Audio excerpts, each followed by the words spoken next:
وبرنامج عن وقتلك حسوسه مقالة مقدشو بالاسمادي أي لهان جرتي وحان هلكن نلقى سعود سيني يعني واه محمد مقالة مقدشو waxay ahayd magaalada ugu caansan qaaradda Afrika marka loo eego gabi ahaan dalka Soomaaliya waxayna ahayd magaalo quruxdeeda dadka reer galbeedka ay u soo tamasho tagaan marka la fiiriyo qaaradda Afrika kaalinta koowaad ay kaga jiri jirtay ayadoo ay halkeeyeen dagaal suuqeey ayaa waxaad arkaysaa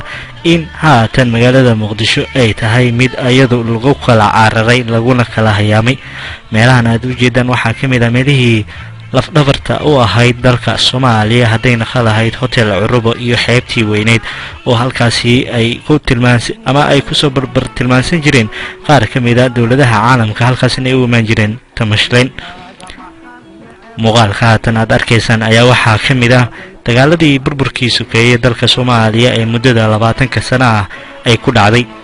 SYL ayaa u jeedaan imika oo ayadu aad moodidba in ay noqotay meel bahala galayna isla markaana qof waliba markii halkaasi uu marayo uu aad ugu baqanayo waxa ama in duurjoog ay halkaasi kaga soo baxdo ayna ka dhalatay ayaa la dhihi karaa dalka Soomaaliya ayaa waxa la aaminsan yahay hadii nabad waarta uu helo in uu noqon doono sidii hore iyo si kasii bilaasan dalka Soomaaliya waa dal qani ah isla markaana hadii la yiraahdo wadamada qaar cunaqabateen iyo waxyaabo la mid ah hadii la